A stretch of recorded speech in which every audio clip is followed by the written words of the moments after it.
இப்போ உங்களுக்கு எத்தனை பிரார்த்தனையோ அத்தனை விளக்கு. இப்போ 2 விஷயம் நான் வேண்டிக்க போகிறேன் அப்படின்னா 2 விளக்கு நீங்கள் எடுத்துக்கோங்க. சில சமயம் கோவில்லையே குருக்கள் வந்து விளக்கு கொடுக்குறாங்க. நீங்கள் கோவிலுக்கு போய் கேட்கும்போது உள்ளேருந்தே கொடுப்பாங்க.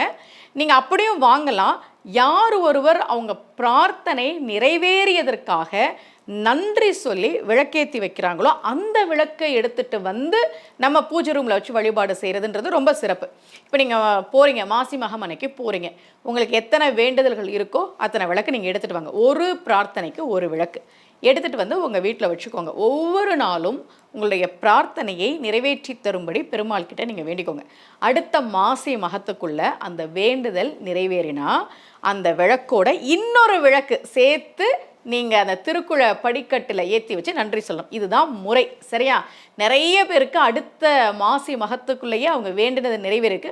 ஒருவேளை கொஞ்சம் தாமதமாச்சு அப்படின்னா அடுத்த வருஷம் 2வது வருஷம் மாசி மகம் வரும் இல்லையா, கண்டிப்பாக அதுக்குள்ளே உங்களுடைய பிரார்த்தனை நிறைவேறிடும். அன்னைக்கு போய் நீங்கள் எடுத்துகிட்டு வந்த விளக்கு கூடவே நீங்கள் நன்றி சொல்கிறதுக்காக ஒரு விளக்கு இப்படி ஏற்றி வச்சு நீங்கள் வழிபாடு செய்யணும். இது மாசி மகம் அன்றைக்கு திருக்கோஷ்டியூர் சௌமிய நாராயண பெருமாள் கோவிலில் செய்ய வேண்டிய வழிபாட்டு முறை. நிறைய பேர் வருவாங்க மாசி மகம் அன்னைக்கு விளக்கு எடுக்கிறதுக்காகவும் தங்களுடைய பிரார்த்தனை நிறைவேறியதால் விளக்கை ஏற்றி வச்சு நன்றி சொல்கிறதுக்காகவும் நிறைய பேர் வருவாங்க.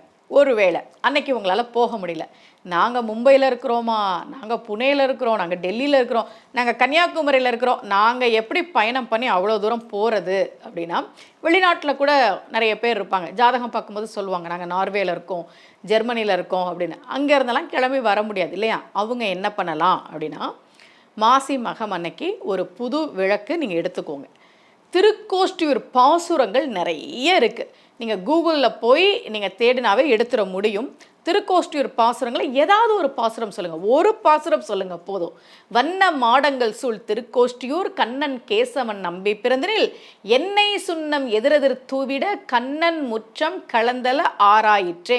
இப்படி எத்தனையோ பாசுரங்கள் இருக்குது திருக்கோஷ்டியூருக்கு. அந்த பாசுரத்தை சொல்லி உங்களுடைய பிரார்த்தனையை சொல்ல ஆரம்பிங்க.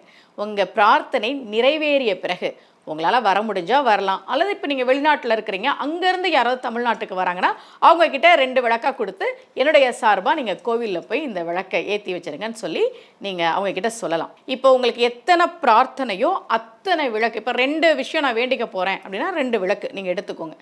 சில சமயம் கோவில்லையே குருக்கள் வந்து விளக்கு கொடுக்குறாங்க. நீங்கள் கோவிலுக்கு போய் கேட்கும்போது உள்ளேருந்தே கொடுப்பாங்க. நீங்கள் அப்படியும் வாங்கலாம். யார் ஒருவர் அவங்க பிரார்த்தனை நிறைவேறியதற்காக நன்றி சொல்லி விளக்கேற்றி வைக்கிறாங்களோ அந்த விளக்கை எடுத்துகிட்டு வந்து நம்ம பூஜை ரூமில் வச்சு வழிபாடு செய்கிறதுன்றது ரொம்ப சிறப்பு.